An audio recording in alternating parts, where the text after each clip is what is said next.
सभी को नमस्कार। हिंदी साहित्य में आज हम पढ़ने वाले हैं रीतिकाल के प्रमुख कवि।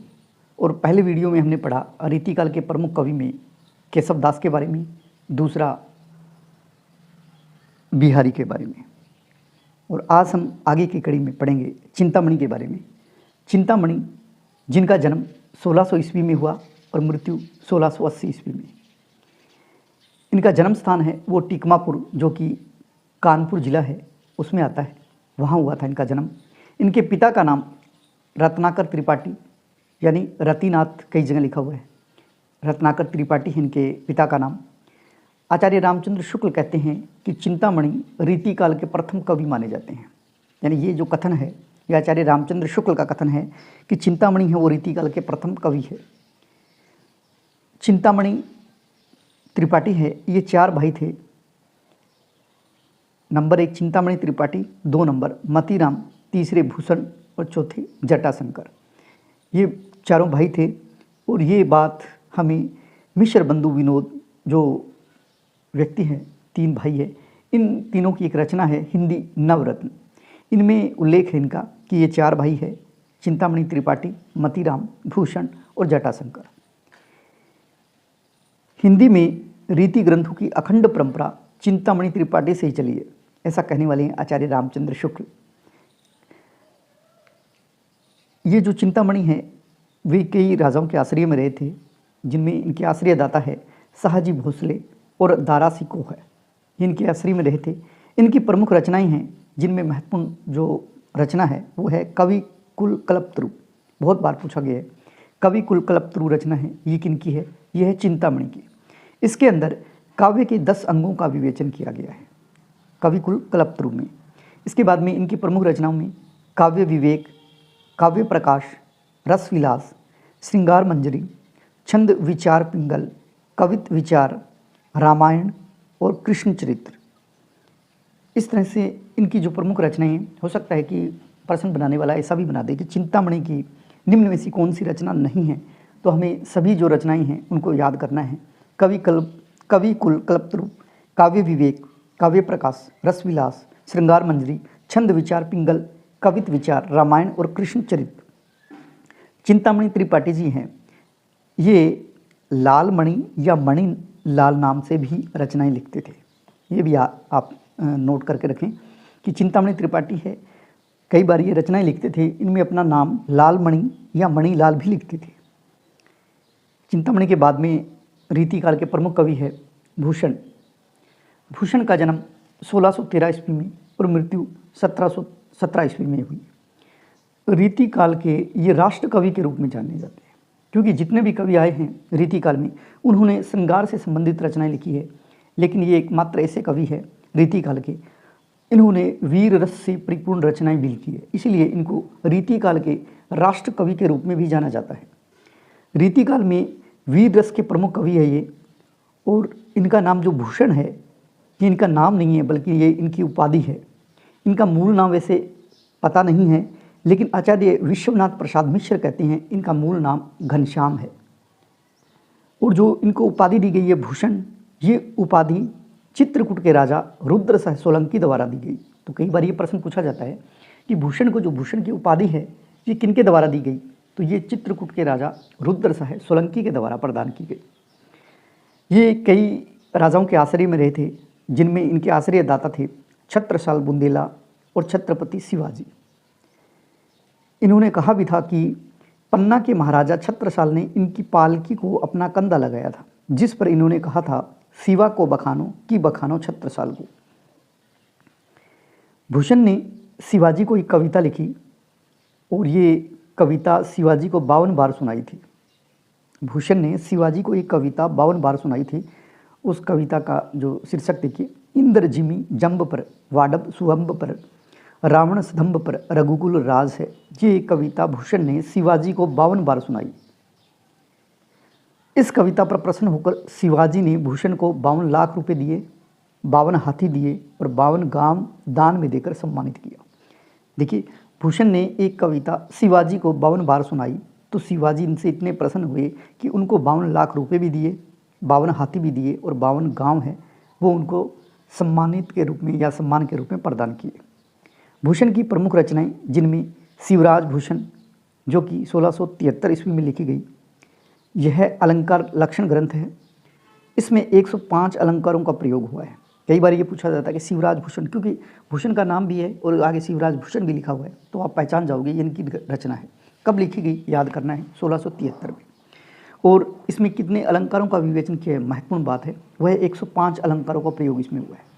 और यह जो शिवराज भूषण है, इसका आधार ग्रंथ है चंद्रलोक का पीयूष वर्ष जयदेव, यानी चंद्रलोक एक ग्रंथ है जो कि जयदेव द्वारा रचित है। एक तो वो इनका आधार ग्रंथ है, एक ललित ललाम जो कि मतीराम का लिखा हुआ है, ये इनका आधार ग्रंथ है। और ये शिवाजी के आश्रय में रचित है, यानी शिवाजी हैं इनके आश्रय में ही रह के उन्होंने शिवराज भूषण है उसको लिखा था। उसके बाद में शिवा बावनी जिसमें 52 कवि थे। शिवा बावनी भूषण की रचना है जिसमें 52 कवि थे। इसके अलावा छत्रसाल दशक, क्योंकि ये छत्रसाल राजा के दरबार में भी रहते थे, तो छत्रसाल दशक भी लिखा, भूषण उल्लास भी लिखा, दूषण उल्लास भी लिखा और भूषण हजारा भी लिखा। भूषण रीतिकाल के विलक्षण कवि है, क्योंकि रीतिकाल की श्रृंगार और प्रेम परंपरा से हटकर वीर रस में काव्य रचना की, ऐसा कहने वाले हैं डॉक्टर नगेंद्र। देखिए, वैसे हमें पता है कि रीतिकाल में सबसे विलक्षण कवि है यही है, क्योंकि और सभी ने श्रृंगार रस से परिपूर्ण रचना लिखी है, लेकिन इन्होंने वीर रस से परिपूर्ण भी काव्य लिखा है। तो ये जो बात है ये कहने वाले हैं डॉक्टर नगेंद्र। तो भूषण के बारे में अच्छी तरह से मुझे लगता है इसमें पता चल गया होगा कि इसकी प्रमुख रचनाएं हैं वो आपको अच्छी तरह से कंठस्थ करनी है। शिवराज भूषण, शिवा बावनी, छत्रसाल दशक, भूषण उल्लास, दूषण उल्लास और भूषण हजारा। उसके बाद में रीतिकाल के महत्वपूर्ण कवि जिनमें देव का नाम आता है, और देव का मूल नाम देवदत्त द्विवेदी है। मूल नाम इनका है देवदत्त द्विवेदी। रीतिबद्ध काव्यधारा के प्रमुख कवि हैं। इनका जन्म 1673 ईस्वी में, या यूँ कहें 1730 विक्रमी संवत में, और मृत्यु 1767 ईस्वी में हुई। इनका जो जन्म स्थान है वो इटावा उत्तर प्रदेश। इनकी एक प्रमुख रचना है भाव विलास, उसमें इनका जन्म स्थान लिखा हुआ है। 1746 विक्रमी संवत रचना काल में बताया गया है, जो अपनी उम्र उसके अंदर 16 वर्ष बताइए। तो 1746 विक्रमी संवत, तो उसमें से 16 माइनस करें तो 1730 विक्रमी संवत माना जाता है। तो ये जो हम बात कर रहे हैं कि इनका जन्म है वो 1730 विक्रमी संवत माना गया है। तो आप याद रखिए विक्रमी संवत में या ईस्वी सन में 1673 ईस्वी में। इनके गुरु का नाम हित हरिवंश है। रीतिकाल में सर्वाधिक आश्रयदाताओं के आश्रय में रहे थे, यानी सबसे ज़्यादा जो राजा है उनके दरबार में रहने वाले रीतिकाल के जो प्रमुख कवि है वो है देव। और सर्वाधिक आश्रय ने सबसे ज़्यादा किसके आश्रय में रहे थे, वो है राजा भोगीलाल के। एक राजा थे भोगीलाल, इनके आश्रय में सबसे ज़्यादा समय तक रहे थे। राजा भोगीलाल के आश्रय में रहकर इन्होंने इनकी प्रशंसा में रस विलास ग्रंथ लिखा, और इसमें उन्होंने लिखा भोगीलाल भूप लाख पाखर लवियो जिन्हें लाखन खर्ची रची आकर खरीदे है। डॉक्टर नगेंद्र के अनुसार इनके ग्रंथों की जो संख्या है, कुल संख्या वो 72 मानी गई है, यानी देव है इनके द्वारा रचित ग्रंथों की संख्या 72 है, ये मानने वाले डॉक्टर नगेंद्र। और वर्तमान में ये 15 ही उपलब्ध है। इनमें प्रमुख जो है उनमें भाव विलास जो कि 1689 में लिखी गई, और उस समय उनकी उम्र थी 16 वर्ष। और ये भाव विलास औरंगजेब के पुत्र आजम शाह थे, उनके आश्रय में लिखी थी। और इसमें श्रृंगार रस, नायक नायिका भेद और 39 प्रकार के अलंकारों का इसमें विवेचन किया गया है। उसके बाद में इनकी प्रमुख रचना है अष्टयाम। पहली है भाव विलास, दूसरी है अष्टयाम। अष्टयाम में दिन के 8 जो पहर होते हैं, इनके बीच होने वाले नायक नायिका के विविध विलासों का वर्णन किया गया है। अष्टयाम में 8 जो पहर है उनमें नायक नायिका के जो विलास होते हैं उन विलासों का वर्णन इसमें किया गया है। उसके बाद में कुशल विलास, उसमें ये कुशल विलास है, ये कुशल सिंह के आश्रय में रहकर इनकी प्रशंसा में लिखा गया ये ग्रंथ है कुशल विलास। उसके बाद है भवानी विलास, भवानी वैश्य के आश्रय में लिखा गया ये ग्रंथ है। फिर है प्रेम चंद्रिका, ये उद्योत सिंह के आश्रय में लिखा गया है। इसमें विश्व वासना के तिरस्कार और प्रेम के महात्म्य का वर्णन इसमें किया गया है। प्रेम चंद्रिका में प्रेम के महात्म्य का वर्णन है। उसके बाद में इनकी रचना है रस विलास। ये भोगीलाल के आश्रय में लिखा गया है, क्योंकि ये सबसे ज़्यादा राजा भोगीलाल के आश्रय में रहे थे। सुजान विनोद, इसमें सुजान मणि राजा के आश्रय में रहकर ये लिखा था इन्होंने। उसके बाद में देवशतक, यह एक आध्यात्मिक ग्रंथ है जिसमें जीवन और जगत की असारता और ब्रह्म तत्व का इसमें विवेचन किया गया है देवशतक में। उसके बाद में देवचरित, इसमें कृष्ण के जीवन चरित्र का वर्णन है इसमें।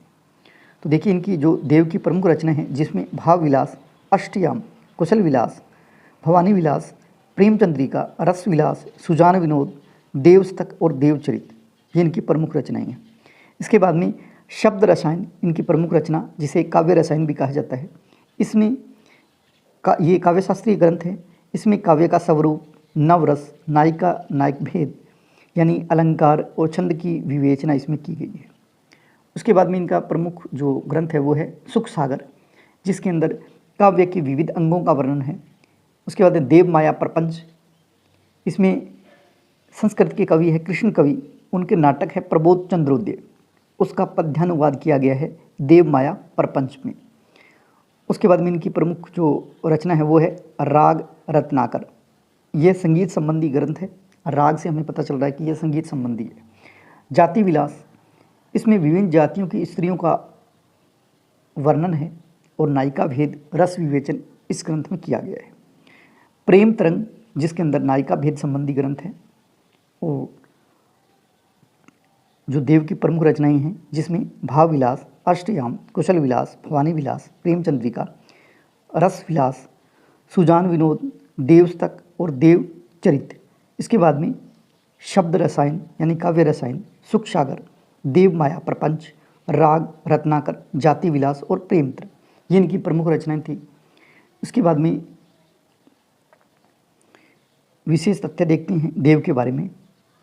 अगर हमारा ये वीडियो आपको अच्छा लगे तो उसको लाइक करते रहें और कमेंट डालना ना भूलें, ताकि हम आगे की वीडियो है वो आपके लिए अच्छा बनाएं। हिंदी साहित्य में देव कवि एकमात्र ऐसे कवि हैं जिन्होंने अपनी मौलिक उद्भावनाएं प्रकट की, यानी उन्होंने अपनी तरफ से रचना करी। जैसे उन्होंने देव कवित लिखा, जिसमें 33 वर्ण होते हैं।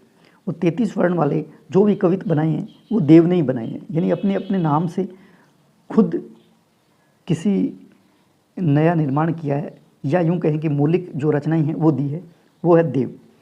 रस शास्त्र की विवेचना करते हुए इन्होंने छल नामक नया संचारी भाव प्रस्तुत किया। वैसे संचारी भाव होते हैं 33, लेकिन इन्होंने एक 34वां संचारी भाव दिया है, यानी एक अलग ही भाव दिया है, वो है छल नामक संचारी भाव। तो ये भी याद रखेंगे। वैसे संचारी भाव हैं वो 33 ही होते हैं, लेकिन इन्होंने एक और नया बना है छल नामक संचारी भाव, जो कि 34वां संचारी भाव माना जाता है। ये कहने वाले आचार्य रामचंद्र शुक्ल। कवि देव ने काव्य गुणों की संख्या मानी है 12। वैसे मम्मट ने काव्य गुण हैं जिनकी संख्या 3 मानी है, माधुर्य, ओज और प्रसाद। इसी तरह आचार्य देव ने जो काव्य गुण हैं उनकी संख्या 12 मानी है। इनके बाद में इनकी एक प्रमुख रचना है सुख सागर तरंग। उसमें नायिका भेद वर्णन की दृष्टि से यह हिंदी का प्रथम ग्रंथ माना जाता है जिसमें नायिका भेद किया गया है, और यह नायिका भेद का विश्वकोश भी कहा जाता है, और ये कहा है डॉक्टर नगेंद्र ने। देव ने लिखा है कि अभिधा काव्य उत्तम काव्य माना जाता है, इसलिए उन्होंने लिखा है अभिधा उत्तम काव्य, मध्य लक्षणा लीन, अधम व्यंजना रस विरस उल्टी कहत प्रवीण। आचार्य देव आचार्य और कवि दोनों रूपों में हमारे सामने आते हैं। कवि देव को प्रारंभिक रचनाएं जो लिखी हुई है वो श्रृंगारिक है, उसके बाद में उन्होंने भक्ति की ओर उन्मुक्त हो गए थे। वो मिश्र बंधु ने हिंदी नवरत्न में देव को तीसरा स्थान दिया है। हिंदी साहित्य जगत में देव कवि अपने अखड़ स्वभाव के लिए प्रसिद्ध थे, जिसके कारण अनेक राजाओं के आश्रय में रहना पड़ा, क्योंकि एक जगह टिकना उनके लिए नामुमकिन था, क्योंकि वो अखड़ स्वभाव के थे। उसके बाद में देखिए दार द्रुम, ये इनकी प्रमुख जो पंक्तियां हैं, दार द्रुम पलना बिछोना न पल्लव के सुमन झुंगुला, और उसके बाद में शासन ही में समीर गयो और आसन ही सब नीर गयो। ये इनकी प्रमुख जो पंक्तियां हैं वो भी आप अच्छी तरह से याद करें। इसके बाद में घनानंद के बारे में पढ़ते हैं। घनानंद रीतिमुक्त काव्यधारा के प्रमुख कवि है। रीतिमुक्त काव्यधारा के घनानंद, इनका जन्म 1673 ईस्वी में और मृत्यु 1760 ईस्वी में हुई। इनके गुरु का नाम वृंदावन देव नारायण माना जाता है और ये मोहम्मद शाह रंगीले जो दिल्ली के बादशाह थे उसके दरबार में मीर मुंशी के दरबार के रूप में रहते थे, यानी मीर मुंशी के रूप में उनके दरबार में ये काम करते थे, मोहम्मद शाह रंगीले के। तो कई बार प्रश्न पूछा जाता है कि घनानंद किनके दरबार में मीर मुंशी थे, तो मोहम्मद शाह रंगीले के दरबार में। ये जाति से कायस्थ थे। कहते हैं कि एक दिन दरबार में कुचक्रियों ने बादशाह से कहा कि मीर जो मुंशी साहब हैं यानी कि घनानंद है वो बहुत अच्छा गाते हैं। बादशाह ने इनसे बहुत टाल मटोल किया, उनसे पूछा भी आपको गाना आता है तो गाइए, तो इन्होंने मना कर दिया। इस पर लोगों ने कहा कि इस तरह नहीं गाएंगे, यदि इनकी प्रेमिका है उसका नाम है सुजान, तो ये भी नाम याद रखें आप, सुजान। कहते सुजान नाम की वेश्या से कहे तब ये गाएंगे। तो फिर ये वेश्या बुलाई गई और उन्होंने उसकी ओर मुँह करके और बादशाह की ओर पीट करके ऐसा गाना गाया कि सब लोग तन्मय हो गए। तो बादशाह इनके गाने पर जितना खुश हुए थे उतना ही बेअदबी से नाराज़ भी हुए, क्योंकि उन्होंने उनका कहना नहीं माना था और सुजान के कहने से उन्होंने ये गाया था। उन्हें बाद में क्या हुआ, उन्हें दरबार से निकाल दिया गया। जब ये जाने लगे तब उन्होंने सुजान से साथ चलने को कहा, पर वह नहीं गई नहीं। इस पर उन्हें विराग उत्पन्न हो गया और ये वृंदावन जाकर निम्बारक जो संप्रदाय है उसमें वैष्णव हो गए थे और वहीं से ये पूर्ण विरक्त भाव में रहने लगे और कृष्ण की उपासना करने लगे।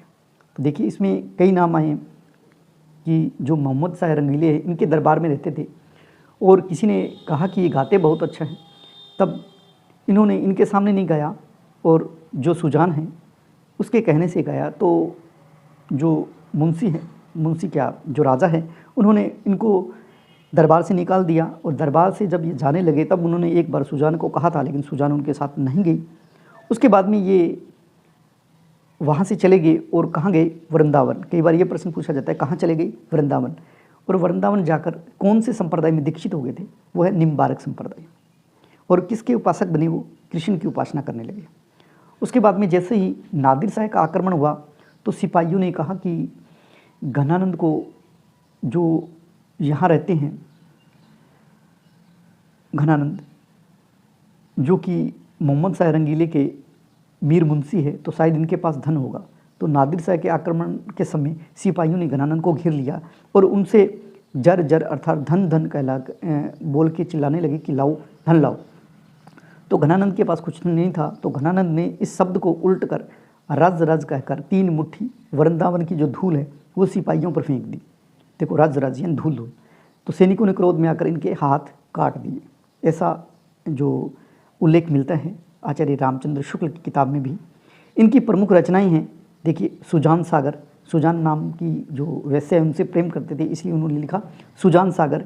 विरह लीला, क्योंकि वो साथ नहीं गए तो विरह में रहे वो, तो विरह लीला, कोकसार, रस केली वल्ली, कृपाकांड, सुजान हित, घनानंद कवित, वियोग वेली, प्रीति पावस, प्रिया प्रसाद, प्रेम पत्रिका, इश्क लता, प्रेम पद्धति, प्रेम पहेली, भावना प्रकाश, गोकुल विनोद, ब्रज व्यवहार, नाम माधुरी और धाम चमत्कार, ये प्रमुख रचनाएं हैं।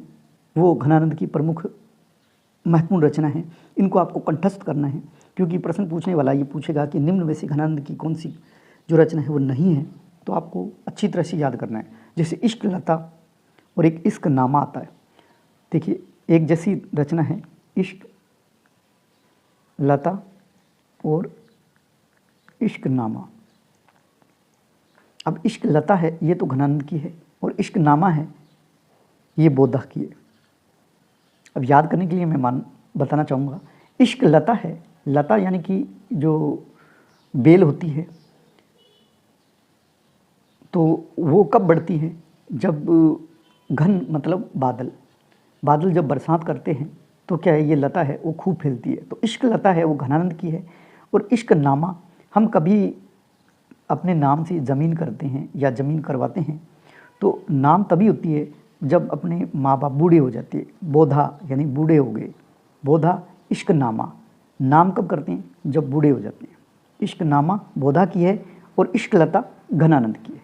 इस तरह से आप कैसे भी करके याद कर लेना।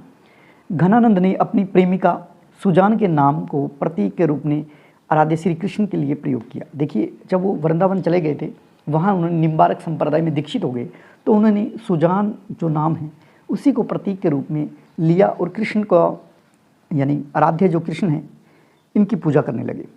कथन देखिए, आचार्य रामचंद्र शुक्ल कहते हैं घनानंद को साक्षात रस मूर्ति, लाक्षणिक, मूर्तिमता और प्रेम की पीर या यातना का कवि कहकर पुकारा है। कहा जाता है कि घनानंद को साक्षात रस मूर्ति किसने कहा, तो आचार्य रामचंद्र शुक्ल ने। लाक्षणिक मूर्तिमता किसने कहा, आचार्य रामचंद्र शुक्ल ने। घनानंद प्रेम की यातना का कवि कहकर पुकारा, तो किसने, आचार्य रामचंद्र शुक्ल ने। विरह तो घनानंद की पूंजी ठहरा, ऐसा कहने वाले हैं रामधारी सिंह दिनकर। ये बहुत बार पूछा गया है कि विरह तो घनानंद की पूंजी ठहरा, ये कथन घनानंद के बारे में किसने कहा, वो है रामधारी सिंह दिनकर। आचार्य रामचंद्र शुक्ल कहते हैं कि प्रेम मार्ग का ऐसा प्रवीण और धीर पथिक और जवादानी का ऐसा दावा रखने वाला ब्रज भाषा का दूसरा कवि नहीं हुआ। ऐसा घनानंद के बारे में कहने वाले हैं आचार्य रामचंद्र शुक्ल। एक घनानंद की प्रशंसा में एक पद लिखा हुआ है, नेही महाब्रज भाषा प्रवीण ओ सुंदरताहु के भेद को जाने, समुझे कविता घन आनंद की ही है आखिन नेह की पीरत की। ये जो रचना है ये किसकी है, ये है ब्रजनाथ की। कई बार ये पूछा जाता है ये ब्रजनाथ की जो पद लिखा हुआ है ये किसकी प्रशंसा में लिखा हुआ है, तो वो ये घनानंद की प्रशंसा में लिखा हुआ है। तो दोनों तरह से याद करें आप, ये लिखा हुआ है ब्रजनाथ का और किसके बारे में, तो घनानंद के बारे में।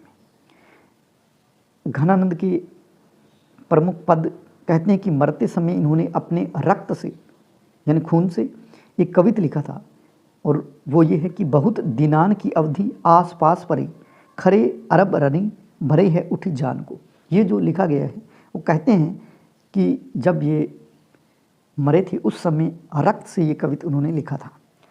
यद्यपि घनानंद ने संयोग और वियोग दोनों पक्षों को लिखा है, लेकिन सबसे ज़्यादा वियोग पक्ष वो अधिक इनका प्रबल है, क्योंकि वियोग पक्ष ही है इनका, संयोग तो है ही नहीं। तो इन्होंने जो वियोग पक्ष है इस पर अधिक लेखनी चलाई है। उम्मीद करता हूँ ये जो वीडियो है ये आपके लिए बहुत ही लाभदायक सिद्ध हो। इसी कड़ी में आगे के वीडियो बनते रहेंगे। आप अपने कमेंट और विचार डालते रहें। तब तक के लिए स्वस्थ रहें, मस्त रहें। जय हिंद, जय भारत।